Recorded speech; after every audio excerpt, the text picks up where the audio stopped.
Bonjour, bonjour et merci de regarder cette vidéo. Alors pour ceux qui tomberaient dessus par hasard, je suis Jean-Christophe Eckart et cette vidéo s'adresse aux consultants du réseau Quater. Voilà. Et alors pour tout vous dire, je suis en Chine dans mon salon, jour de l'an, jour de l'année du lapin, et je profite d'une petite accalmie pour vous présenter le compte intervenant dans Digiformat. Alors normalement c'est un sujet que vous connaissez déjà, hein. Vous savez aussi que dans Digiformat, il y a des tutos, hein, tutos vidéo qui sont très bien faits, qui sont courts et concentrés. Vous avez des textes, hein, des articles rédigés qui sont très bien rédigés. Moi, je les préfère d'ailleurs à la vidéo parce que ça me permet de lire et d'exécuter sur l'écran au fur et à mesure, hein. Donc beaucoup d'infos.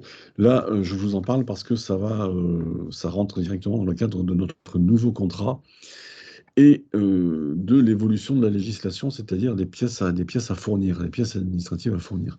Donc on va parler de reporting et d'administration. Voilà. Je vais vous partager mon écran.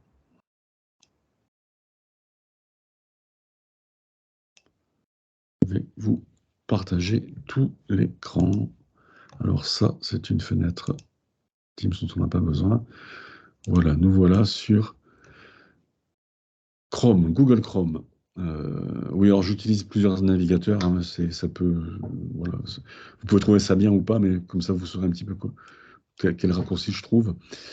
Donc, pour que vous ayez un compte intervenant, il faut que l'administrateur du compte Quater vous envoie une invitation. Donc, vous voyez, on fait ça par mail. On va chercher, donc on a déjà dû rentrer votre nom, prénom et mail, et on va vous envoyer euh, un mail qui va vous demander d'ouvrir votre compte. Donc, je ne vais pas le faire, hein, c'est déjà fait. Vous voyez, le mail est arrivé ici. Et si on clique, voilà. Et là, on tombe sur choisissez un nouveau mot de passe parce que le compte a déjà été ouvert, hein.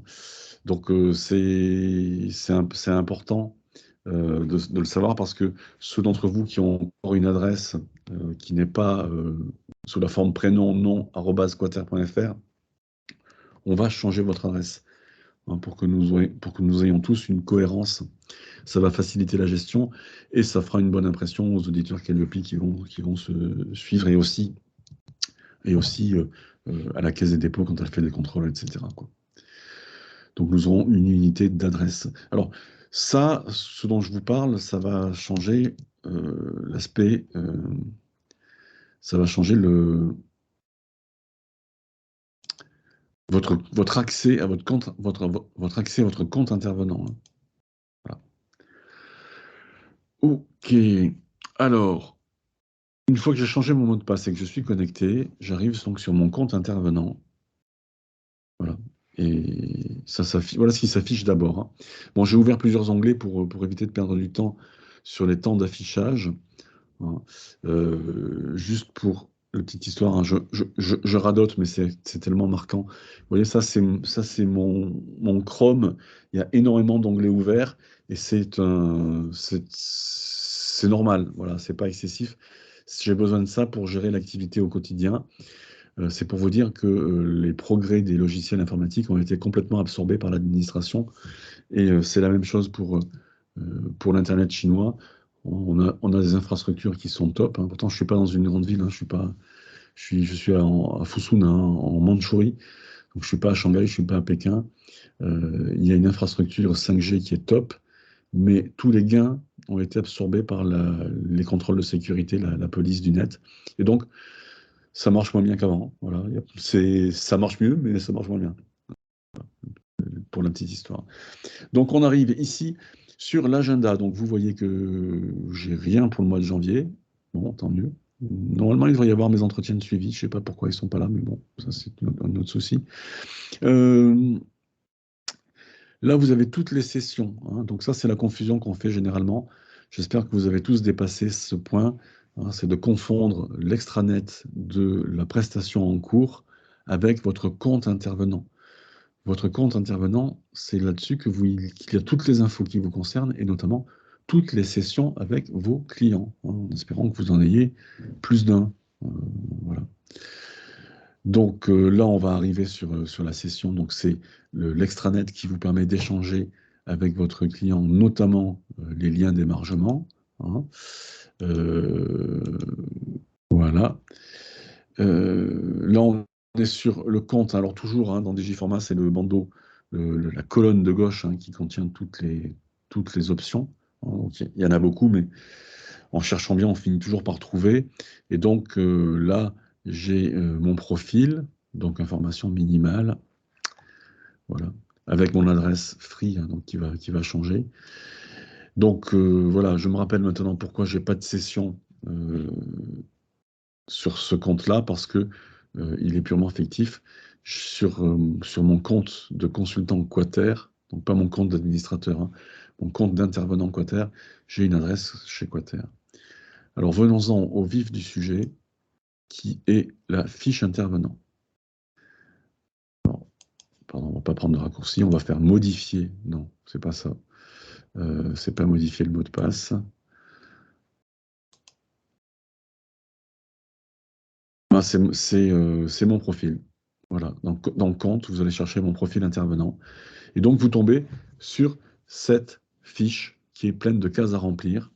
Et la nouveauté, c'est que je vais vous demander de remplir toutes les cases, hein, parce qu'on a besoin de toutes les cases. Bon, l'adresse, évidemment. Le code interne, non, ça c'est généré automatiquement, vous embêtez pas avec ça. Code postal, oui, bien sûr, la ville. Le pays, bon, par défaut, c'est France, hein. Sachez tout de même que on pourrait avoir un collègue qui aurait un établissement dans l'Union européenne. Donc, si quelqu'un prévoit de partir à Malte, c'est compliqué, mais c'est pas impossible. Donc, par défaut, ça sera France. Ville de naissance, département de naissance, remplissez-le. C'est pas obligatoire, mais ça risque de le devenir un jour, donc autant le faire tout de suite, parce que ce qui est déjà obligatoire, c'est la date de naissance. Donc là, je mets ma date de naissance.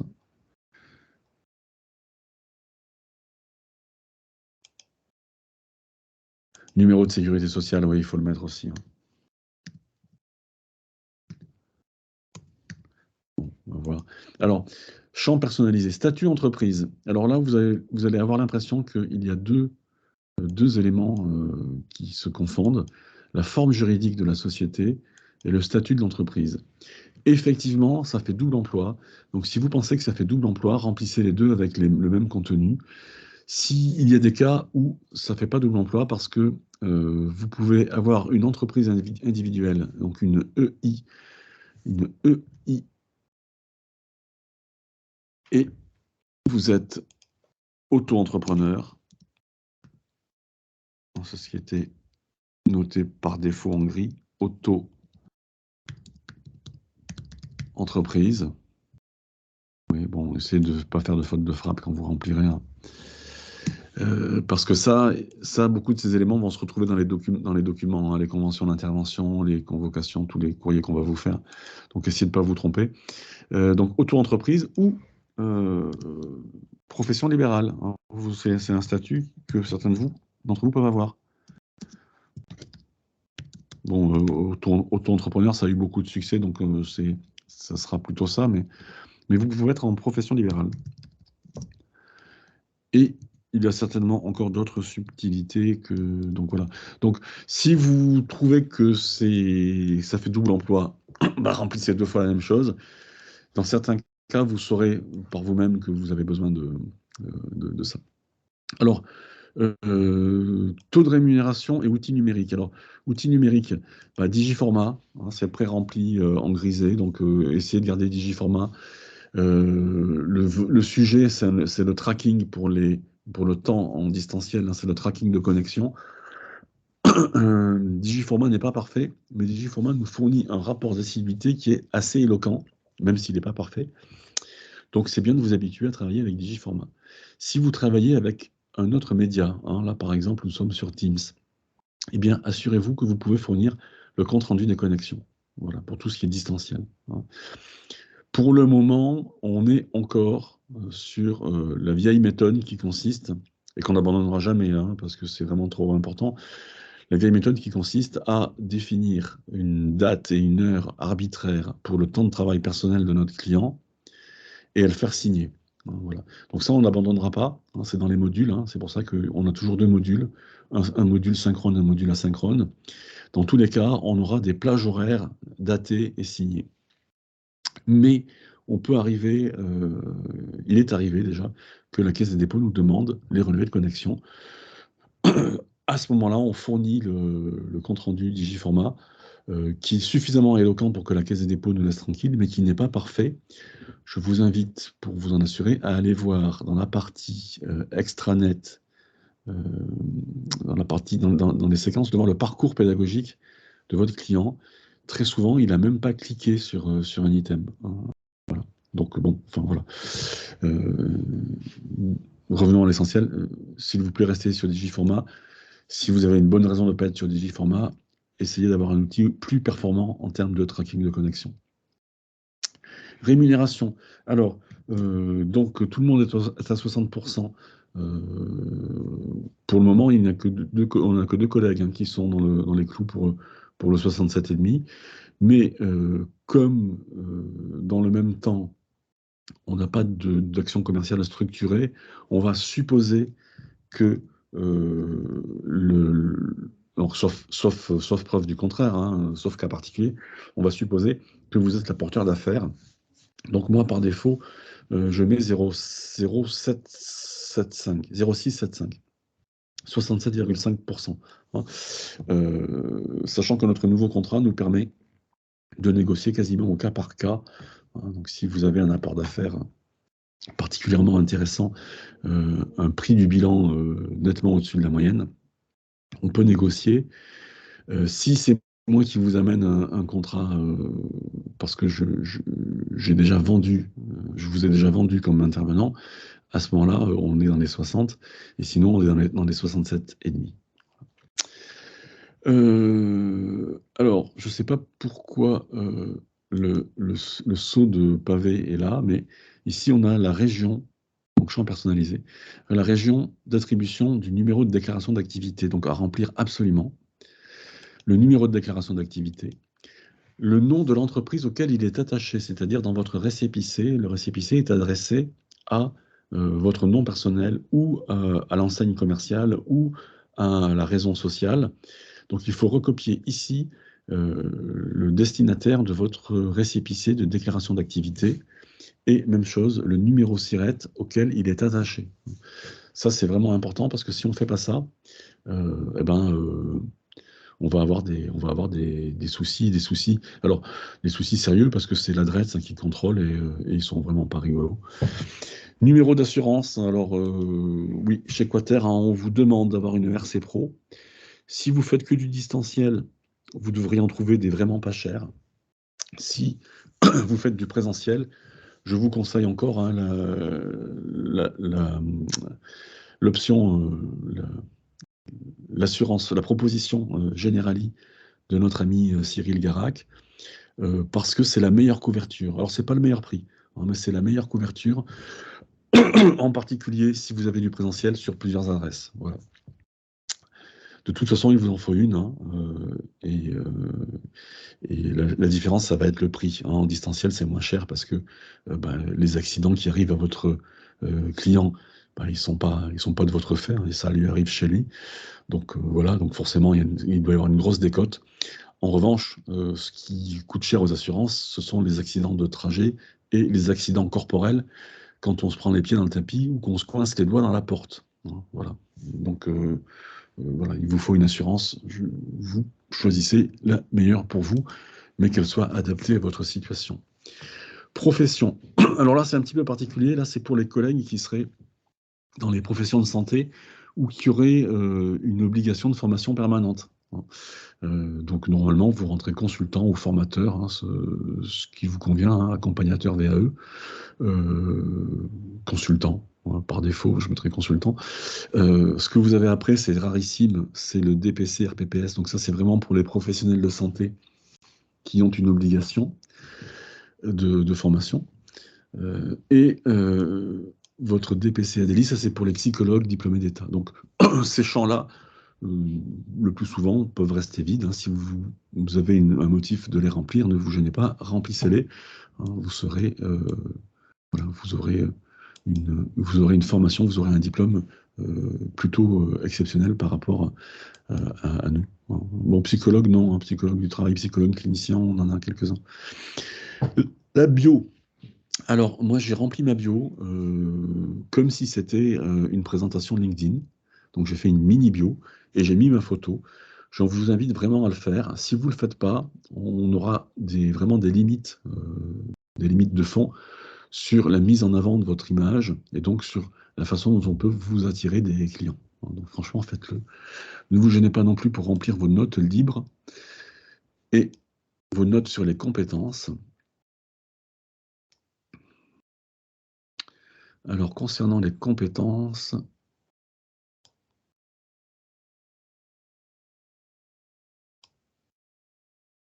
alors là, on est sur l'onglet des sessions. Donc, les compétences, hein, c'est en train de charger. Créer un nouveau mot de passe, on l'a passé.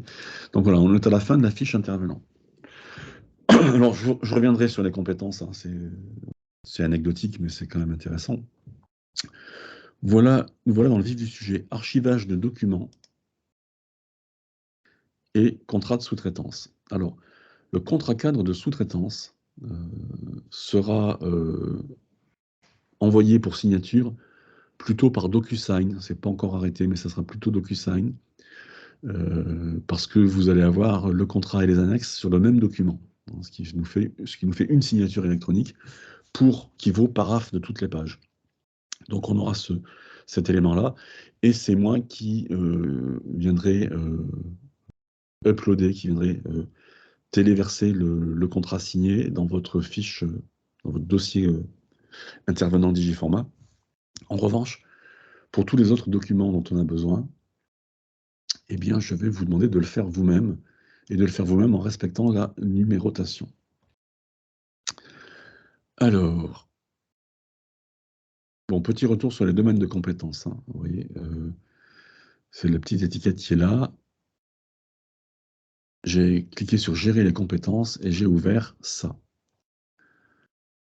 Donc, nous, on a 4 compétences. Hein. On a accompagnateur VAE, accompagnement à la création d'entreprise, bilan de compétences et praticien en orientation.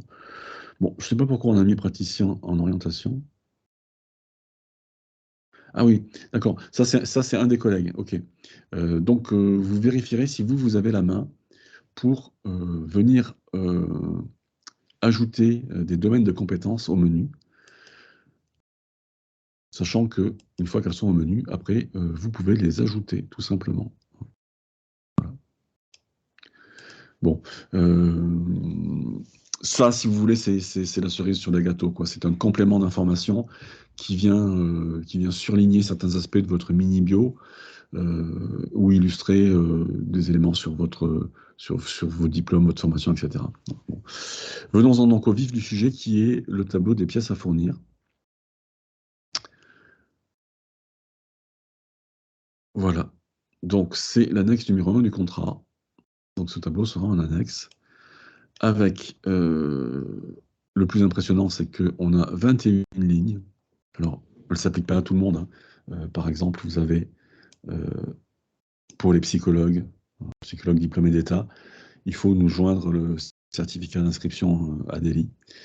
En revanche, normalement, pour tout le monde, la déclaration d'activité, hein, donc le numéro de DA, il faut qu'on ait le récépissé, c'est obligatoire. Certificat Calliope, alors ça, c'est pas obligatoire, hein, très peu de collègues l'ont. Si vous êtes certifié Calliope, ça change le fondement de notre contrat. Donc normalement, il n'y en a pas. Ou alors c'est l'annexe de notre contrat. Hein. Mais bon, comme ça, on est sûr d'avoir bien tout passé en revue.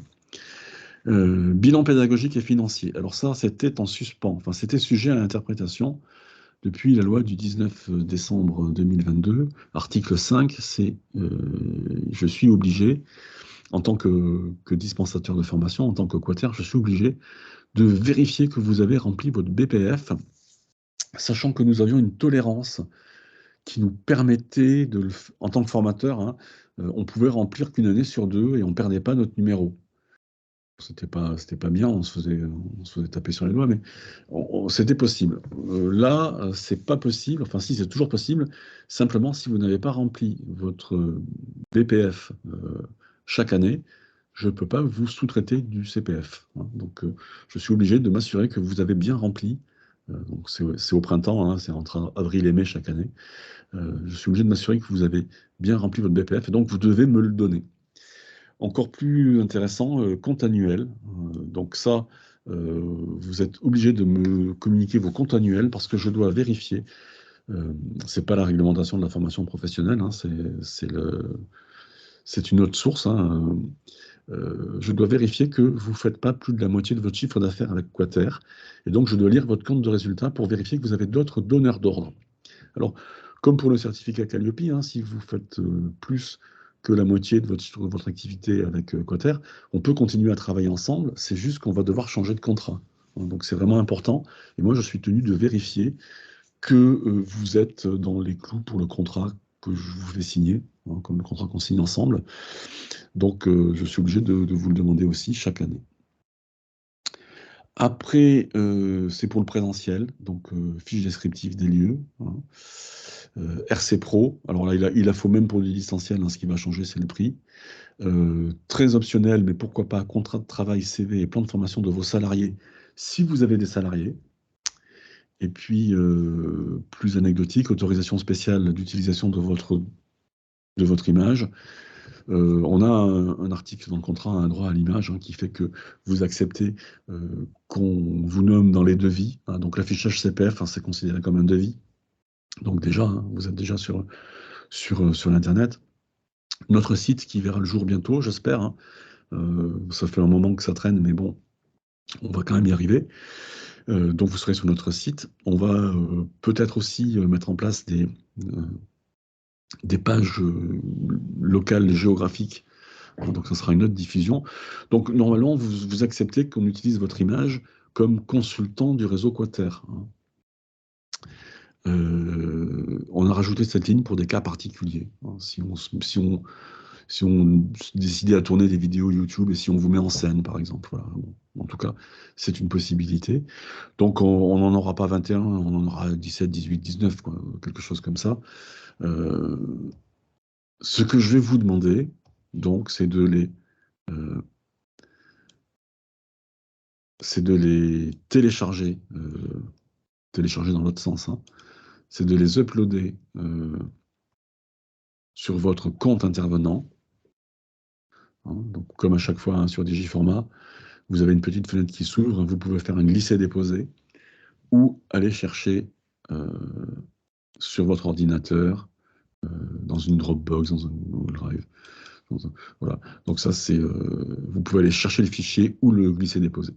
Donc je vais vous demander de glisser-déposer tous les documents mentionnés sur ce tableau. Alors attendez que le tableau soit finalisé, parce que le truc important, c'est que vous pensiez à renommer vos documents en ajoutant, alors pas forcément renommer le document, mais en ajoutant au début du nom du document le numéro d'ordre avec un petit tiret, hein. Donc tiret du 6, hein, de trait d'union, signe moins, hein, c'est le plus facile. Donc votre pièce d'identité, ça sera un tiret et puis le nom du document, un passeport, CNI, peu importe. Le 2 tiret RIB, RIB ou RIS ou notre nom de document, peu importe, mais le 2, ça sera votre RIB. 3 tirets casier judiciaire. Alors, si vous avez votre numéro de déclaration d'activité, l'adresse a déjà vérifié que vous n'étiez pas condamné, donc on n'est pas obligé de le prendre. Bon. Mais en tout cas, si vous nous le donnez, ça sera un 3 quelque chose. 4 ça sera attestation de paiement de vos charges sociales. 5 attestation de paiement de vos charges fiscales. 6 attestation INSEE, etc. Voilà. Voilà, vous voyez, le tableau n'est pas complètement fini parce que le CABIS, c'est optionnel, hein, parce que vous pouvez dispenser l'inscription au registre de commerce, mais vous pouvez avoir les deux, hein. Vous pouvez avoir attestation INSEE et extrait CABIS. Voilà. Donc, ça va être le travail à faire, eh bien, je dirais, à chaque fois que vous avez une nouvelle commande. Parce que à votre prochaine commande, on renouvellera le contrat. Alors là aussi, on peut, hein, fonctionner avec une convention d'intervention, on peut le faire une fois ou deux fois, hein. Mais en réalité, la convention d'intervention n'a de valeur que avec le contrat cadre, hein, que dans le cadre d'un contrat général. Pas elle toute seule. Voilà. Donc, on peut fonctionner en urgence avec une convention d'intervention en attendant d'avoir finalisé le nouveau contrat cadre, mais à la deuxième, il faudra vraiment qu'on ait le contrat cadre. Voilà.